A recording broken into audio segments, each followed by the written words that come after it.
So, I might begin since it's 1:15 already, but if there's any more stragglers, then that's on them. So, welcome to Bits, Bytes and Babel. I've given myself a real tongue twister to say, so I dare to say that 3 times really quickly.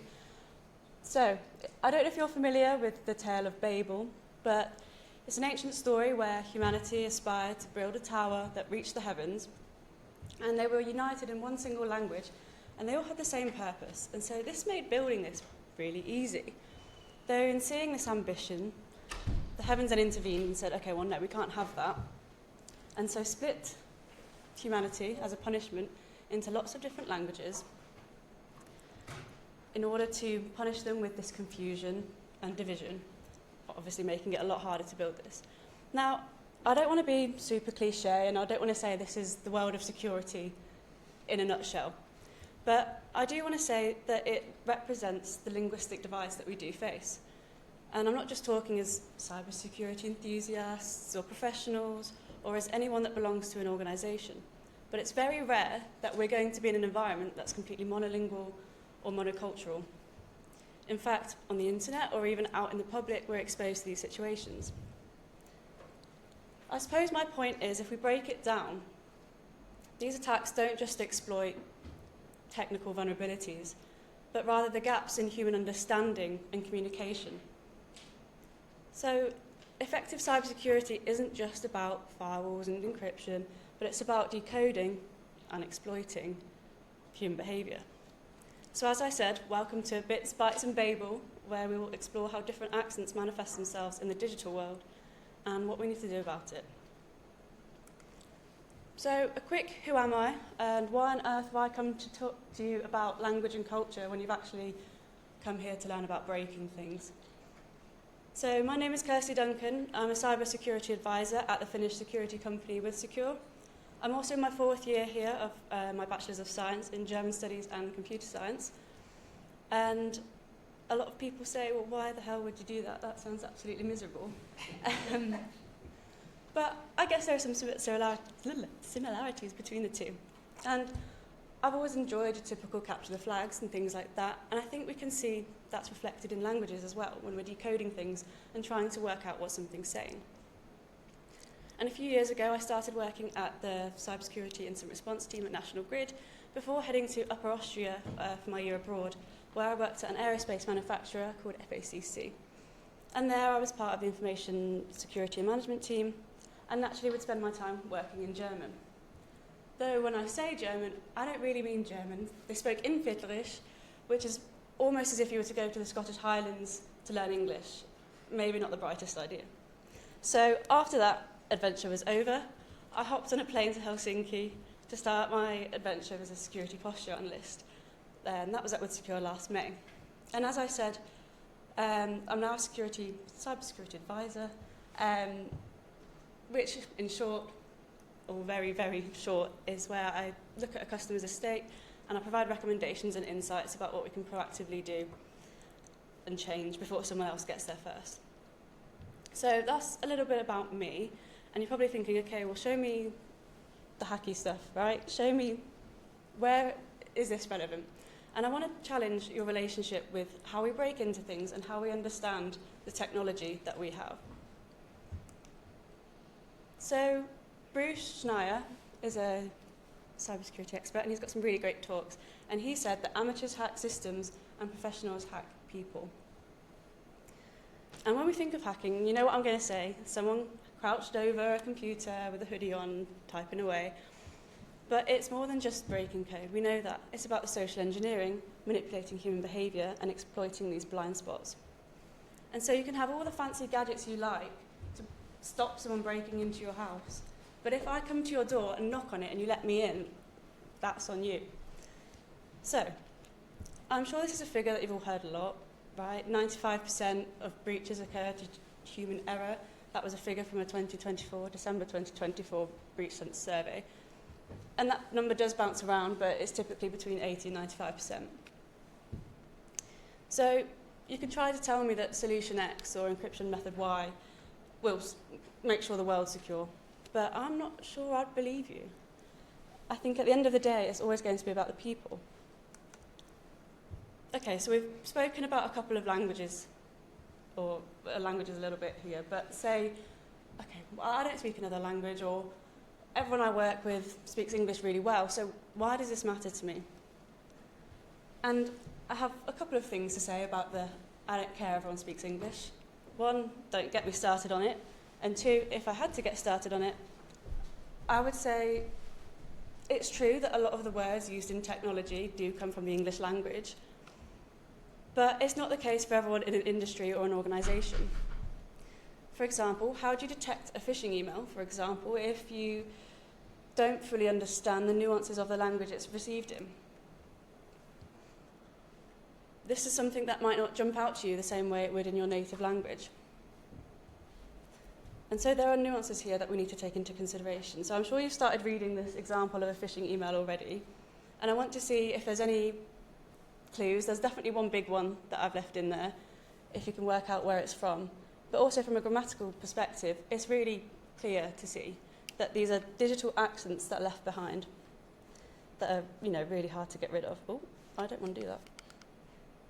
The sneak peek. For example, there are a couple of things. There's a lack of the English gerund, and if you're not a grammar nerd like me, you're like, what is that? So there's no ing form, so we're seeing a present tense that's being used, and that happens in a lot of languages. We only see the I do as opposed to I am doing. So that might be a trope that we take into consideration. There are also things here that might not sound natural. They're not wrong, but they might sound translated, like 24 hours maximum or possible discomfort. Again, they're not incorrect, they just sound really unnatural. And so this is an example of a Russian phishing email, if you hadn't guessed from the obvious clue, looking at you in the face. But we see it all the time, that there are these digital accents left behind for us, especially as, say, in an incident response or anything like that. We see these things. This is nothing new.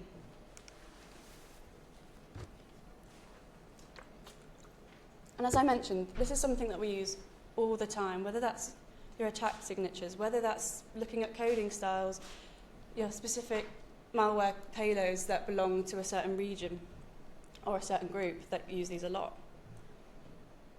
You also have things like your behavioural biometrics. So how long is it taking somebody to type something out? Has it been copy and pasted? Or is it being run automatically?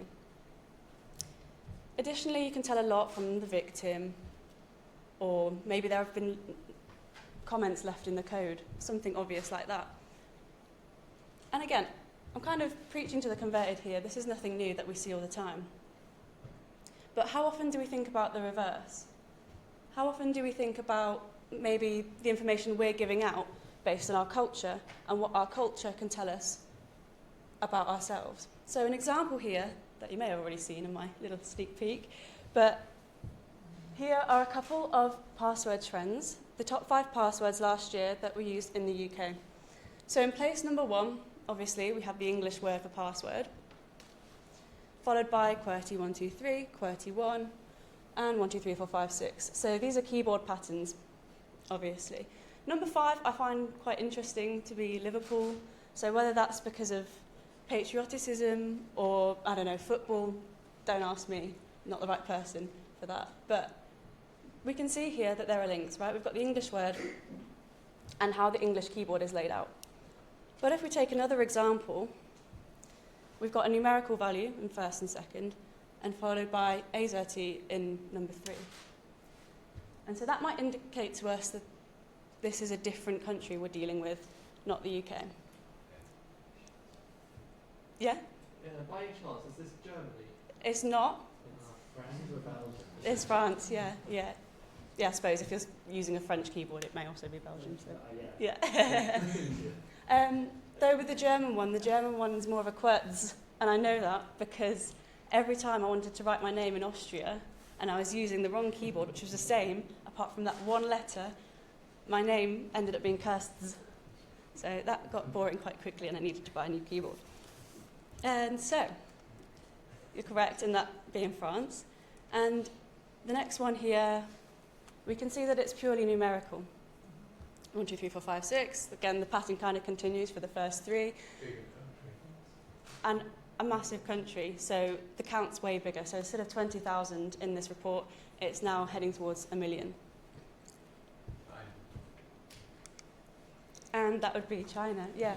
And especially when you're dealing with different character sets, it might not be as easy to type your password in if the system's not supporting that character set. That's going to make life pretty difficult.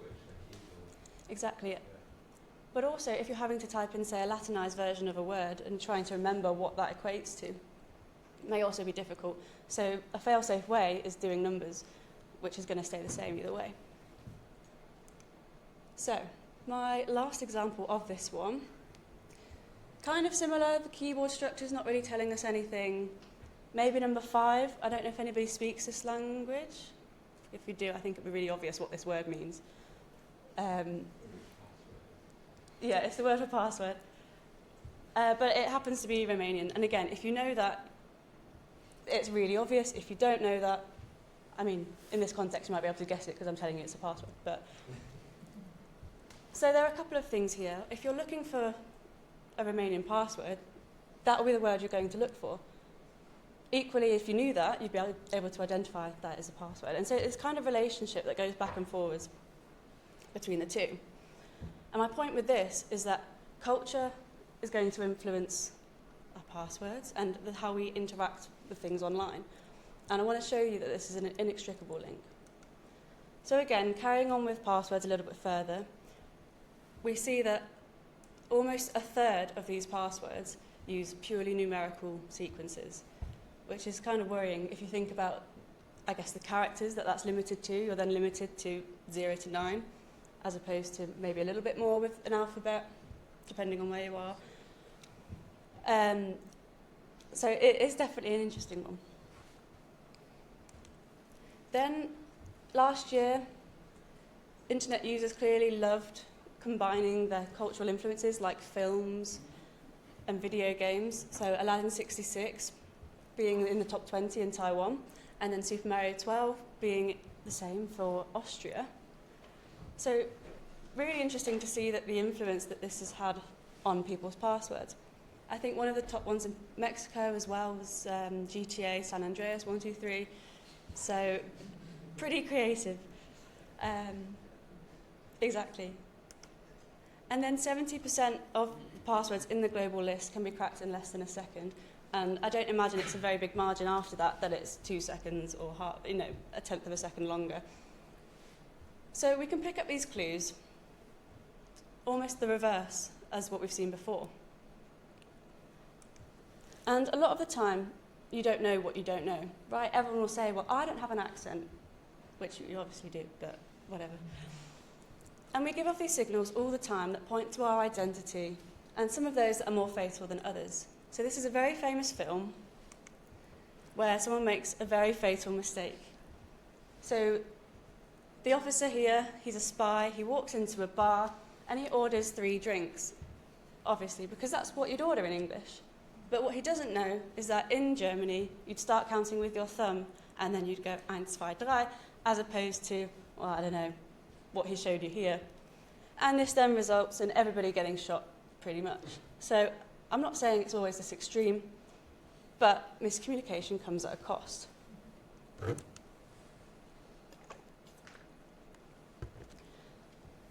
And a gap in a language, it's not just a minor inconvenience.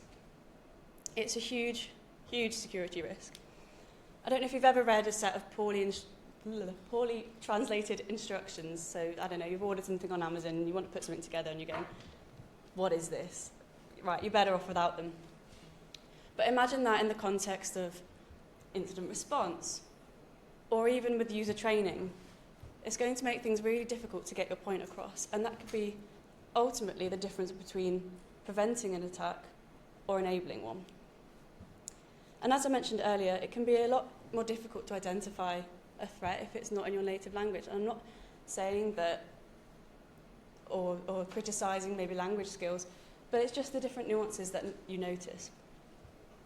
Additionally, if your incident response plan is always written in English, but your whole team doesn't speak English completely fluently, then you're going to need more time to understand that and decode that. And then you're going to waste time. And if you're wasting time, then we all know what happens then. And we can sit there and we can say, okay, fine, well, we can translate it. And yes, while machine translations are getting better, I still argue that there's a lot of gaps that we find. For example, with words like weaknesses, vulnerability, a lot of the time these things will be translated as the same, whereas you know that there's a lot of nuance between the two. So, definitely a worrying one. And if we only focus on, as I said, firewalls, encryption, we're going to miss the bigger picture. We're always faced with multilingual, multicultural environments, and we need to understand global threats. So it's pretty hard to restrict this just to one thing. And what's important here is that we don't just speak code, but we speak human. And at the end of the day, I think it's really important to remember that it's not just about protecting data, it's the people and their data. So if all systems in the world, consider that if all people disappeared from the world, I mean, they'd be fine, but I don't really care whether my data is protected or not. If all the people disappeared, I care a little bit more. So I think that's the thing we need to focus on.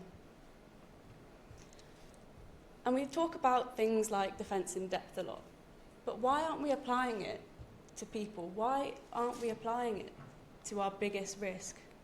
And that's what I want to discuss with you now.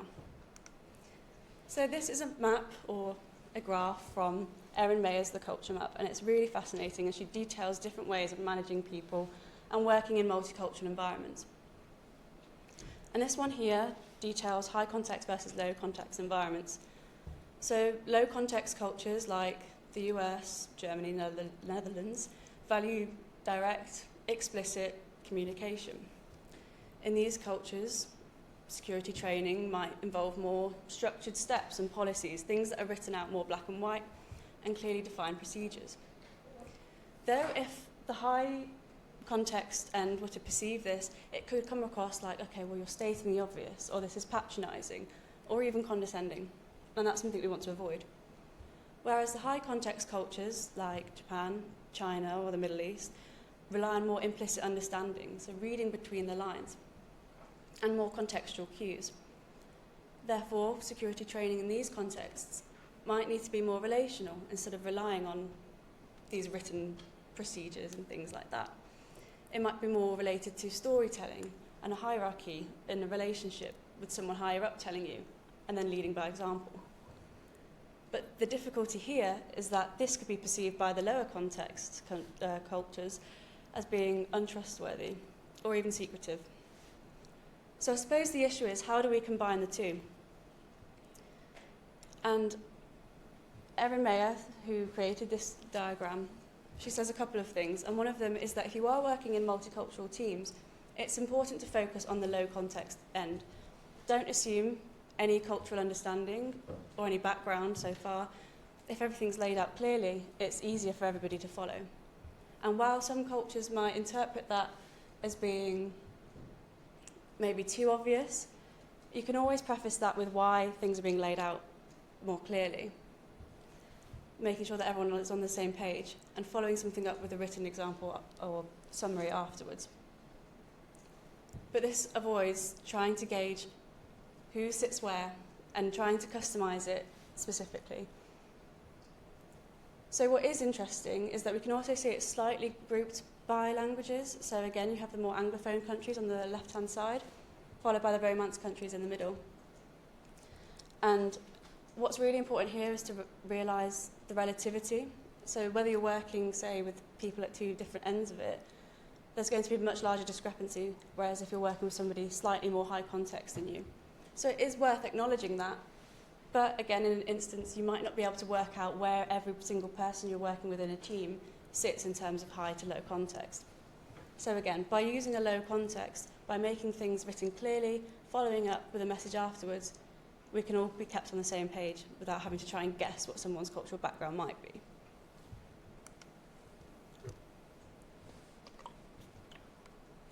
Another example is how we build trust, something that is obviously a key pillar in this area. So this is ranging from task-based to relationship-based. And you can see that there's a little bit of similarity with where this sits with high and low context, but that's not always the case. We do have the US on the far left-hand side of this graph, along with Germany, Finland, for example. And this is where maybe security measures are expected to be more rational, more transparent, and more rule-based. Whereas relationship-based cultures like China, India, Brazil, they're going to emphasize who is delivering a message. So if it comes from someone who's higher up, someone who's trusted, again, someone who has a relationship with these people, it's more likely to be followed than a written policy. And what's interesting is if you're able to make it so that people follow it, that's what's going to make it effective. What's interesting here is also the need to develop a relationship-based trust. And that's what's really emphasised in multicultural environments, because that does mean if there is the case where there's a cultural misunderstanding, this becomes easier to remedy once you have that relationship built. So, I've sort of addressed what the issue is here, but what do we actually do about it? And as I mentioned earlier, we talk about defence in depth all the time, where we're layering these things on in the hope that nothing trickles through. And we need to apply that to people as well. We need to make sure that you're accommodating for every end of the high to low context scale, for the relationship and the task-based, and that no one's being left in between. Because if you ignore these aspects, then that's what's going to cause you problems later down the line. We also need to see multilingualism as a strength, and obviously we do. But it's important to acknowledge that technically people are going to see different things. But as I mentioned earlier, different cultures are going to perceive things differently too. So it's not just the languages that they read, but it's also the behaviour in the way it's done. Additionally, where possible, localised training would be really beneficial, because not only are people more likely to follow something when they know they've been catered for specifically, but it also allows you to tailor to that need for more information, less information, read between the lines. And it's not always possible. So at the very least, having an acknowledgement of where different people sit on that, and again, being able to cater to all of them with the suggestions that Erin Mayer gave us. And lastly, we need to lead by example. So this is coming back to that relationship-based approach, meaning that your higher-ups, someone that's trusted, even within a team, for example, needs to be the one showing people how to do it, because then people will tend to follow. Not always, most of the time not. But you've got to give it your best shot to try and get people to follow in line. And I think what's also important to mention is that with things like localised training, where possible, if you have a document or something that is important, any policies, it's important to translate them. And I don't just mean whack them into Google Translate, because as great as that can be, I don't think it's sufficient. So where possible, accommodate to these documents, or to these people. Make sure that they understand these documents, because if they can't understand the documents and what they're being asked to do, then what is the point in having them at all? So that was all from me. Hopefully that was some insights into different cultures and how we can all work together. So feel free to ask me any questions or shoot them my way. Shameless plug. And again, that's not going to cause you any harm if you scan the QR code. So thank you very much.